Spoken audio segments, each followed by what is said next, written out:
जय हिंद दोस्तों। अब ब्राइट डिफेंस एकेडमी के इस यूट्यूब चैनल में आपका स्वागत है। दोस्तों यहाँ पर आपको आर्मी का कंप्लीट सिलेबस उपलब्ध कराया जाएगा और उसी तरह से हमने आज का टॉपिक रखा है मैथ में वर्क एंड टाइम, जिसको आप कहते हो काम और समय। दोस्तों इस टॉपिक को हम दो पार्ट में डिवाइड करेंगे, पहला पार्ट और इसका दूसरा पार्ट। पहले हम इस पार्ट को कंप्लीट करेंगे। इस पार्ट में आपको किस प्रकार के क्वेश्चन देखने को मिलेंगे, सबसे पहले हम उसकी चर्चा करते हैं।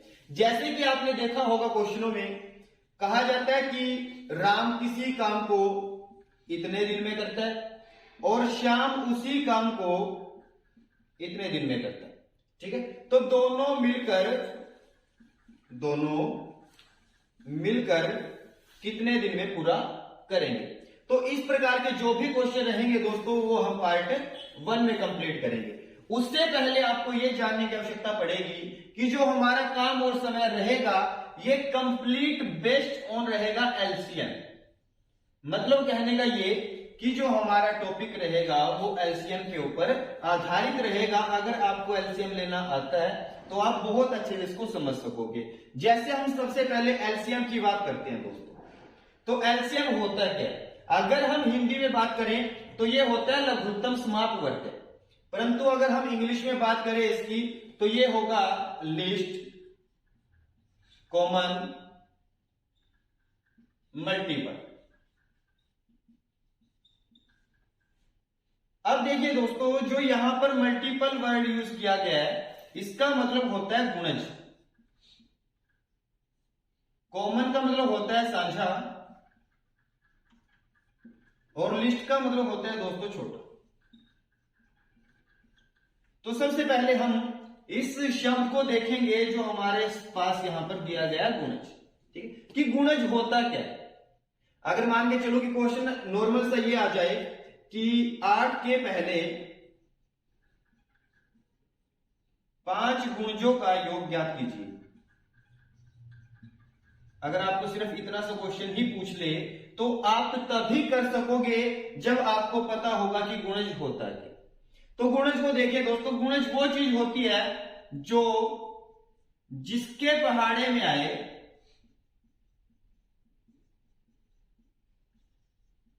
वो उसका गुणज कहलाता है। फॉर एग्जाम्पल कि अगर मैं बात करूं 4 के गुणज, तो दोस्तों 4 के गुणज होंगे क्या? जैसे 4, 8, 12, 16, आगे 20, 24, ऐसे आगे जहां तक भी ये चलता जाए वो सभी 4 के गुणज होंगे, 4 के मल्टीपल कहलाएंगे।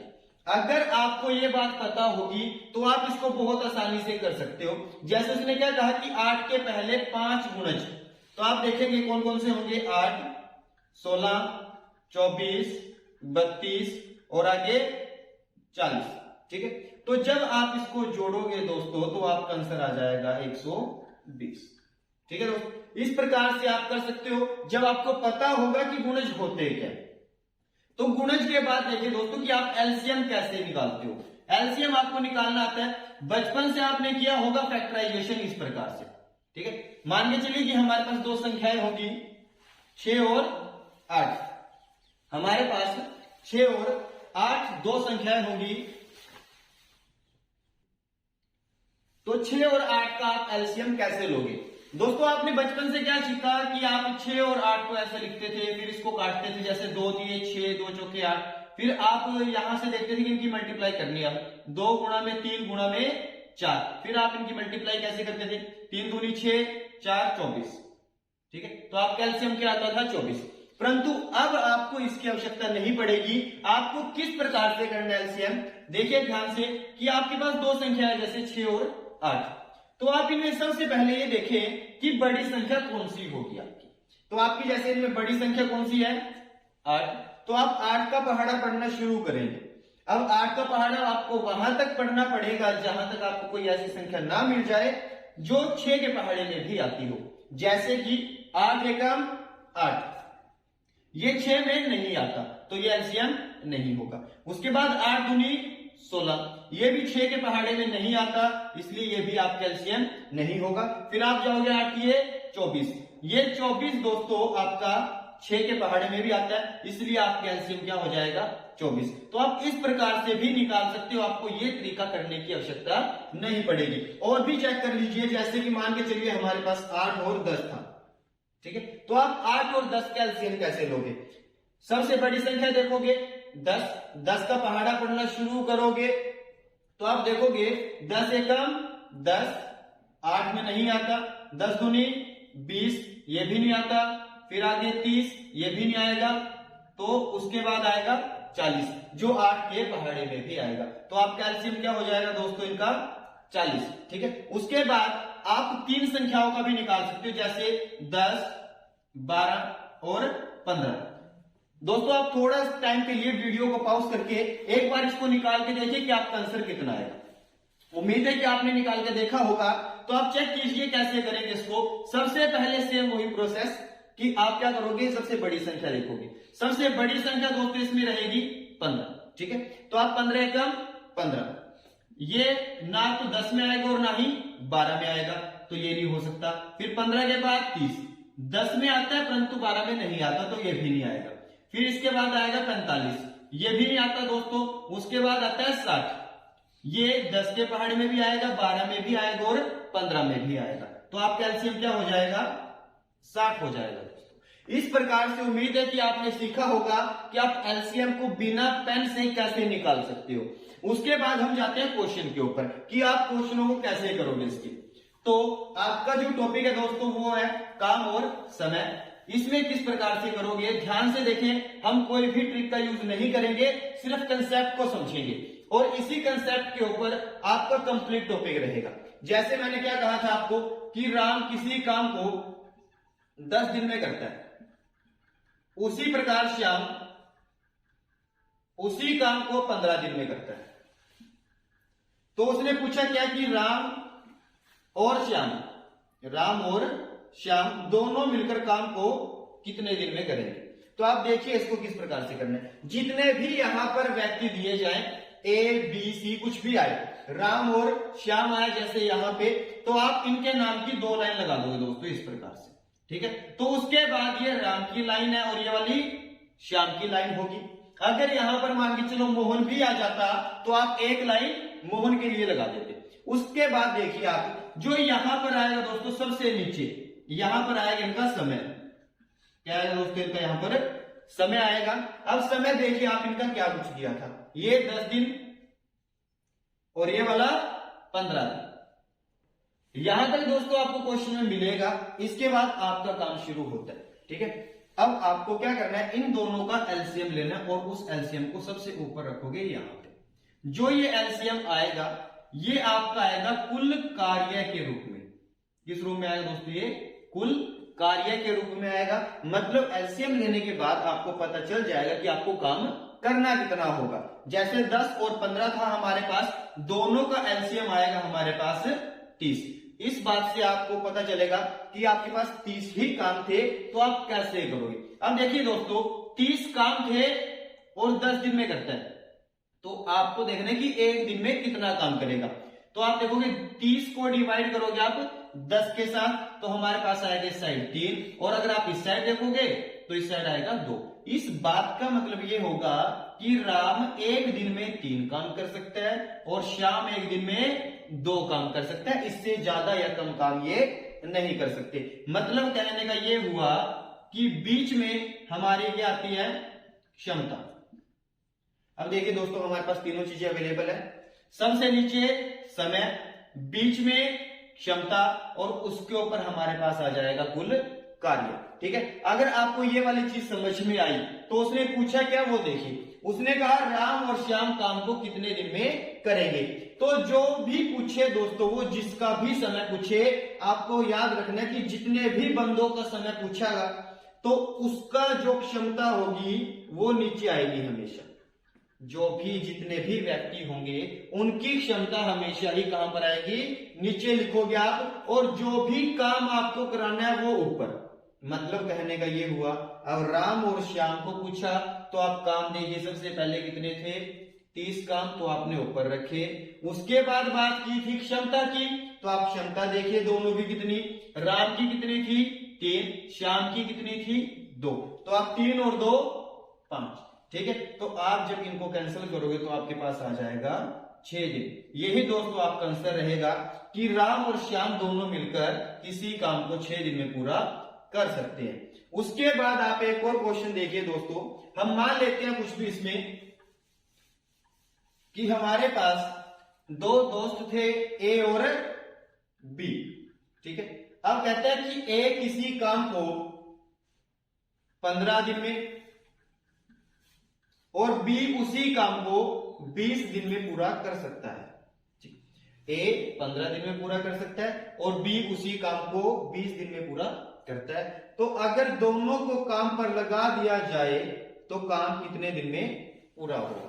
तो आपको कुछ नहीं करना दोस्तों, 2 थे ए और बी, तो आप 2 लाइन लगा दोगे, ये ए के लिए और ये बी के लिए। दोनों का समय नीचे आएगा। अब ये 15 और ये वाला 20। इसके बाद दोस्तों आप क्या करोगे, आप लोगे इनका एलसीएम। तो एलसीएम कितना आएगा हमारे पास 15 और 20 का, ये आएगा हमारे पास 60। अगर आप इसके अकॉर्डिंग देखोगे 60 को डिवाइड करोगे 20 के साथ तो 3 आएगा, अगर 60 को 15 के साथ करोगे तो 4 आएगा। ये हमारे पास बीच में क्षमता आई और ये टोटल काम आया। अब आप देखो कि उसने कहा ए और बी दोनों कितने दिन में करेंगे। तो आप सबसे पहले देखें दोनों की क्षमता कितनी, इसकी 4 और इसकी 3, तो हमारे पास कितनी आ जाएगी 7। ऊपर टोटल कितना दिया था 60, तो हमारा आंसर क्या आ जाएगा 60/7 दिन।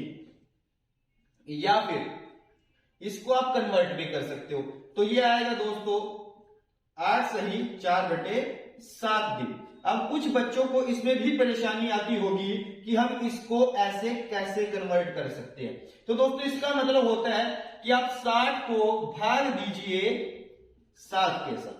तो जैसे ही आप इसको भाग दोगे तो 7 8 56 और नीचे बचेगा दोस्तों 4। अब आप इसको कैसे कन्वर्ट करोगे, आप इसको उल्टा घुमाएं, कैसे कि इसको तो यहां पे लेके आए इसकी जगह, 7 को नीचे लेके चले जाएं और 4 को ऊपर लेके आए। तो आप जब 8 को इस साइड लेके आओगे तो हमारा 8 यहां पे, 7 को नीचे लेके जाओगे तो ये यहां पे, 4 को ऊपर लेके जाओगे तो ये यहां पे आ जाएगा। मतलब हमने सीधा इसको ये वाली चीज कर दी। तो ये भी आपको आना चाहिए दोस्तों, क्योंकि आंसर आपका ऐसे भी आ सकता है और ऐसे भी आ सकता है। परंतु ध्यान रखें जो यहां पर नीचे वाली संख्या होगी सेम वही संख्या आपको यहां पर नीचे मिलेगी। अगर आपको ऑप्शन में इसको आसानी से देखना पड़े तो आप नीचे वाला मैच करके देख सकते हो। उम्मीद है कि आपको ये वाला क्वेश्चन समझ में आया होगा। एक क्वेश्चन आप और देखिए इसी प्रकार का। मान के चलिए कि अब की बार उसने 3 दे दिए, ए बी और सी। अगर ए बी और सी आ जाए तो आप कैसे करोगे क्वेश्चन को? जैसे कहता है कि ए किसी काम को 10 दिन में कर सकता है, बी 12 दिन में कर सकता है और सी 15 दिन में पूरा कर सकता है। तो आपको पूछा क्या गया कि ए बी और सी तीनों मिलकर कितने दिन में करेंगे, पहला क्वेश्चन आपका। दूसरा क्वेश्चन ये पूछ लिया इसी में, कहता है कि ए और बी ये दोनों कितने दिन में करेंगे। तीसरा पूछा गया बी और सी कितने दिन में करेंगे। और चौथा क्वेश्चन दोस्तों आपका ये रहा कि ए और सी कितने दिन में करेंगे। अब देखिए अब की बार ए बी और सी 3 दोस्त थे तो आप 3 के लिए 3 लाइन लगा दोगे, ए बी और सी। ये 10, ये 12 में और ये 15 में। सेम वही मेथड यूज करना है आपको एलसीएम के लिए। तो हमारा एलसीएम कितना आ जाएगा 60 आएगा। 60 को डिवाइड करोगे 10 के साथ तो 6, यहां पर 5 और यहां पर 4। ये दोस्तों इनकी क्षमता आ जाएगी, ठीक है। अब आप ध्यान से देखिए उसने पूछा क्या। सबसे पहला क्वेश्चन था उसका ए बी और सी कितने दिन में करेंगे। तो हमें पता है कि जब 3 पूछे तो तीनों की क्षमता होनी चाहिए हमारे पास। तो तीनों की क्षमता कितनी है दोस्तों 6 और 5 11 और 4 15। तो आप टोटल क्षमता लिखोगे 15। अब जो काम होगा वो आप ऊपर रखिए। तो काम था हमारे पास 60, जब इनको आप कैंसिल करोगे तो हमारे पास आ जाएगा 4 दिन। तो ये इसका आंसर आ जाएगा दोस्तों। उसके बाद उसने कहा कि आप ए और बी का ज्ञात कीजिए। तो ए और बी की क्षमता देखिए दोनों की, ए और बी की 6 और 5। तो इसके नीचे आप क्या लिखोगे 11। अब उसके बाद टोटल काम कितने थे दोस्तों 60।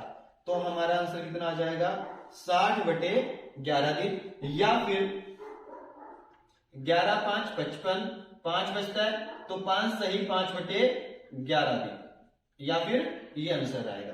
इसी प्रकार से दोस्तों आप इन दोनों को भी कर सकते हो। जैसे बी और सी का पूछा तो आप बी और सी के देखो यहां पर कितनी क्षमता है, बी और सी 5 और 4 9, ऊपर आएगा हमारे 60। तो आप इसको काट भी सकते हो, 3 के साथ काटोगे ऊपर 20 आ जाएगा और इसको काटोगे तो 3 आ जाएगा। ठीक है, तो 20/3 दिन, या फिर 3 छिके 18 और बचेंगे 2/3 दिन। ठीक है, तो आप ये वाला भी आंसर कह सकते हो इसका। उसके बाद हमारे पास ए और सी की बात करते हैं। तो ए और सी की क्षमता चेक करनी पड़ेगी दोस्तों आपको। तो हमारे पास ए और सी की क्षमता कितनी आएगी, 6 और 4 10, काम था हमारे पास 60। तो हम देखेंगे इसको, तो ये आएगा हमारा 6 दिन। ठीक है, तो उम्मीद करते हैं कि आपको ये वाला कंसेप्ट समझ में आया होगा। इसके बाद हम आगे और दूसरे कंसेप्ट के बारे में बात करेंगे दोस्तों।